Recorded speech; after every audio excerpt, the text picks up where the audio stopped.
everybody, welcome. Thanks for joining me today for our last edition of the Starberries and edge-to-edge designs using the automation.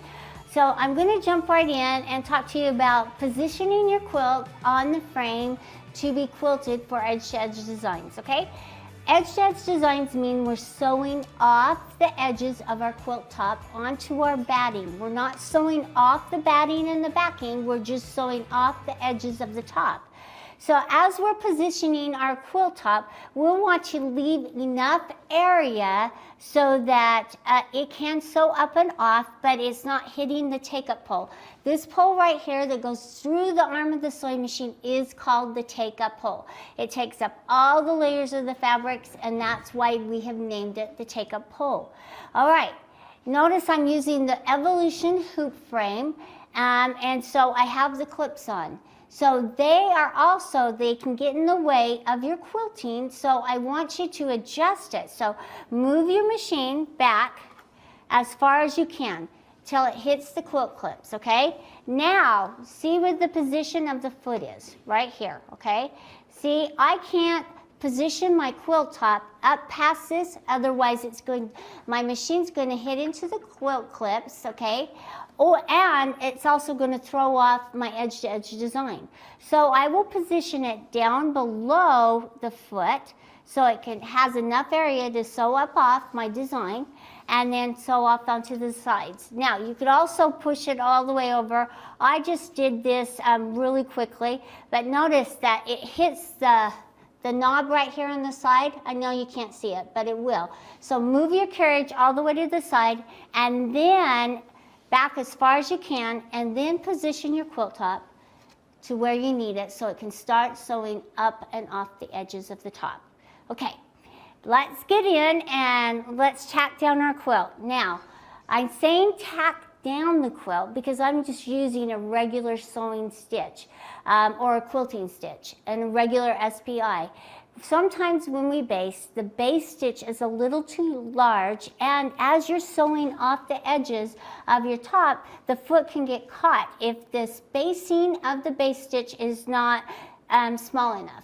So make sure that you're tacking it down correctly so as you're sewing off, the foot doesn't get caught and mess up your beautiful quilt, because that can be a pain and it can really cause you some problems. Okay. Now, let's jump in, and I'm going to open up my automation, and I'm using Quilter's Creative Touch 5 and the Pro version today. All right, because that to me, I can set up the measurements of my quilt top. Now, to set up the measurements, you will need the measurements of your top. So always when you're laying it down, getting your batting and backing ready for quilting, measure that top so that you have the measurements correct and you can apply those measurements into the automation. Then, if you have any sashings or borders, this is my other suggestion to you. I would measure those as well, the length of them, so that you can put those measurements in as well if you need them later on. I'll have all those measurements. It's easier to measure on the floor or on the table than it is on the frame, okay? So, let's jump in. I'm going to open up. See, I have my main screen here. I have my Select and Sew. Select and Sew is really for block designs and patterns. So I'm going to open up my pantograph. And now it's going to ask me to set my safe area. I know a lot of you struggle with what is the safe area and how to place it correctly, okay? We always want to place it large enough that we can sew our complete quilt top, and as it's rolling, it's not going to roll consistently or even. So make sure you're setting it up and off the edges. Now we're saying about 2 inches on each side, all right? However, we want to sew off our quilt maybe 1.5 to 2 inches, so maybe I might want to set it 3 inches. All right, so think about your quilt. And then, as you're thinking about where you want the design to sew off into the batting, make it that much wider so that you can make sure that as you're setting your safe area, it's not going to sew off the quilt completely. All right, and that can cause damage. So we want to cut our backing and our batting enough to accommodate our safe area and sewing off the quilt top. So let me go and show you how I would do it, okay? So I have placed my quilt so that I can sew up and off, but now I'm going to set my safe area about right here because I know it's not going to sew up because I haven't placed my design. We're just setting the sewing area, okay? So I can move it back till it hits this, and then I could tap on top left where it says top left. Now I'm going to move it all the way across to the right side and pull it forward just a little bit. And now I'm going to just pull it forward as far as I can. This is telling the machine how far the sewing machine reaches, or the length of the arm of the machine. So it can't sew any further this way. So it can break the design up into zones or sections. So it's taking these calculations and it's using them. And once you understand how things work, it's easier for you to adjust your quilt to accommodate and have a better sewing session. All right, now we've opened up into our Panto stacker screen. And I always want you to look at the top left corner of the screen, and you'll see the name of that screen is Panto Stacker. All right, now what we're going to do is we're going to put our quilt top measurements in, okay? All right. So my quilt top area that I'm quilting today is 15 by 15 inches. Now I want it to sew up and off, so I'm going to do 18 by 18. So on my total width, I'm going to put 18 inches and tap on OK. I'm going to tap on total height. If I tap on this, and then I'm going to put 18 and say OK. That will give me enough that I can sew up and off. Now, we want to select our Panto Mode. If you look right across down below on your screen, you'll see some buttons and functions. Right next to Select Pattern is Panto Mode. In the Pro version, you have 3 different styles. You have Power Panto, Easy, and Basic. Today, we are going to use Power Panto. I love the way Power Panto sews. You can adjust the design to sew just the way you want it, and I just think it's a lot of fun and very cool to see how it works. Now, Easy and Basic all have their certain purposes, and I'm not going to go into detail right now, but today we're using Power Panto, so I'm selecting that one. And now I'm going to select my pattern. Right here, there's 2 places that you can select your pattern, right here next to the Power Mode and up here. I'm just going to go right here because it opens up. We want to open up our continuous line file folder, and you can see I have a bunch of them in there. I've been designing, having a good time, and I'm just going to pick something really simple. Something kind of fun that I can adjust. So I'm just going to use the spiral design that's in there. Notice how it's very linear. So they're all stacked on top of each other. In Power Panto, if you'll tap on the stagger that's on the right side, it says the stagger is off. If I tap on it once, it's staggering the design. But notice the spacing in between the rows of the design is a little far apart, and I want to squish it in just a little bit more. And notice the pattern height is only 3 inches. So that's very small and can be very dense. I might want to make it larger, probably maybe more like 3 or 4 or 5. You think about it. Think about how you want it to look.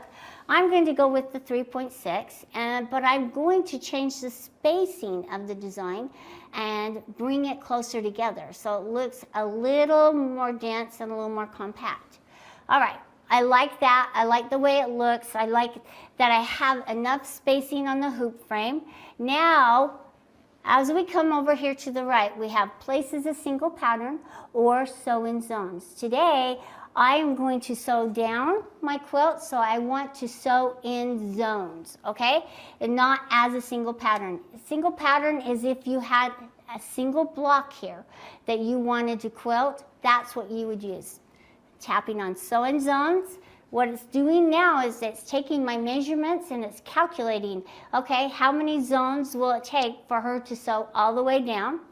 And yes, I want to save my zone sewing session so that I can finish my quilt. If I don't have time today, then I can open it back up and begin where I left off. And so I'm going to say yes. I'm going to put in here, I'm going to get rid of that, Tuesdays with Grace, and I'm going to put a space, Starberry. Enter and save. Okay, there's my design. Okay, notice these little blue dots. That's where it's going to jump from one to the other. Because I'm sewing off of my quilt and it's on the edges, I could get rid of those. And I'm just going to go into optimize. It might sew in a little bit, and let's get rid of them. And because they're on the edges, notice where they're at. Okay, it's stopping right there.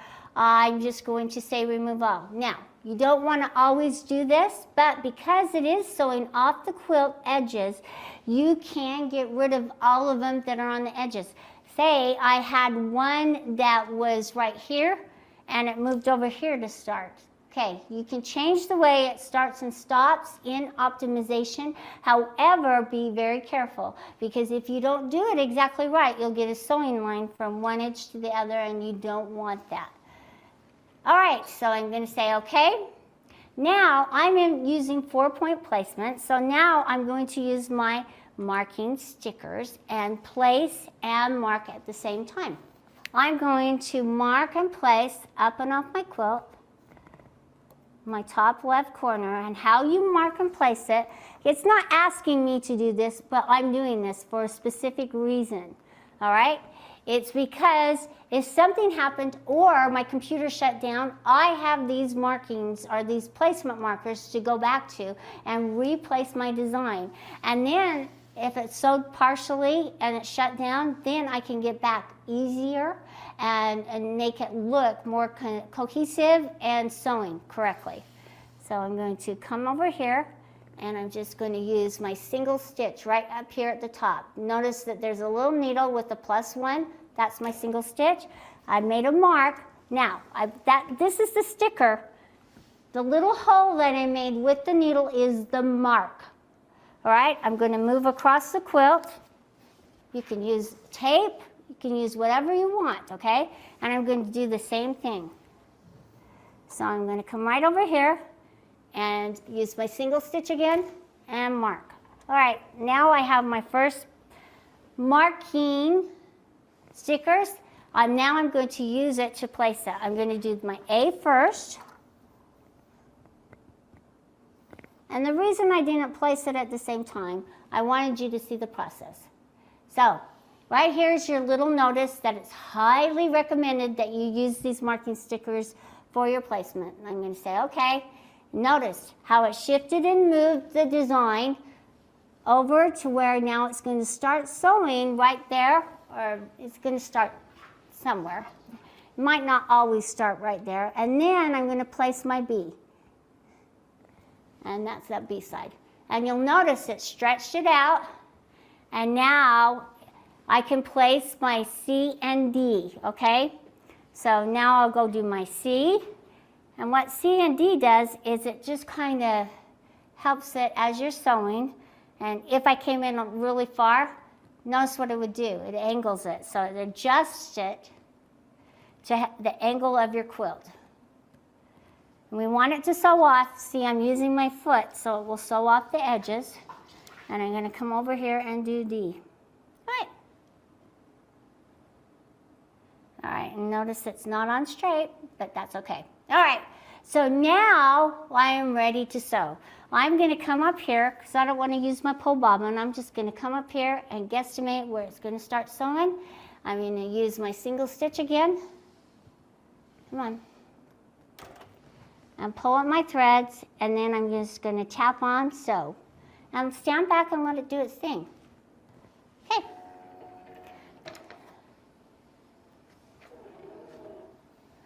It's going to sew right on that sticker, which is fine. Now it's doing its tie-off stitches.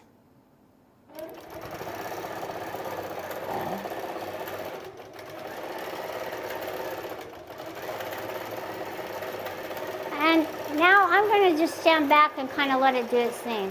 Notice how it's going across the top, and it's sewing that top edge.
we finished the zone.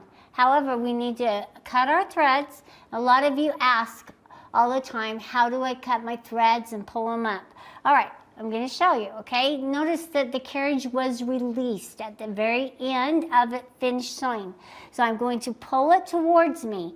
Now, this is just like when we're free motion quilting, we're making a tail on top and a tail on bottom.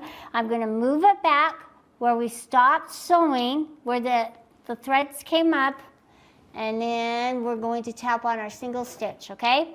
Now, I'm going to keep holding onto those thread tails, and I'm just going to pull it away and see what happens. It just pulls everything up.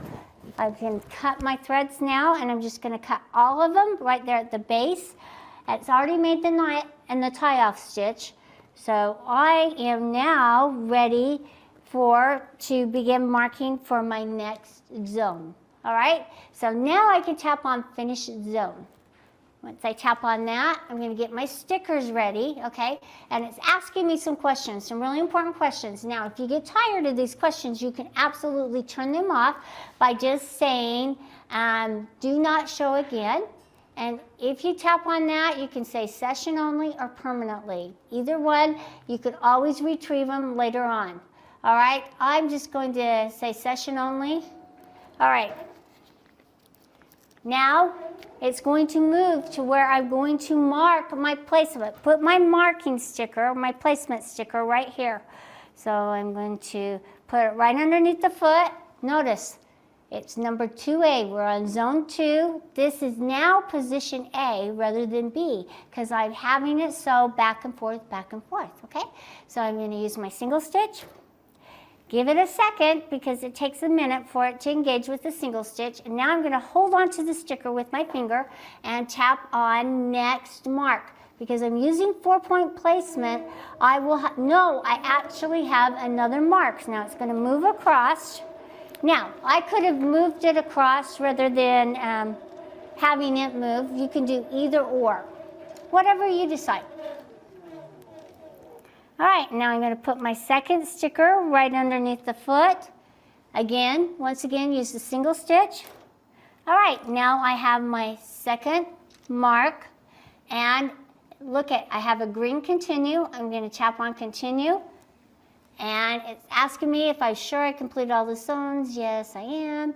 And now the machine's going to move. And now I can adjust, okay? Now it's going to move over here because remember I told you it's moving back and forth, back and forth. Okay, it's really easy. You got it from here.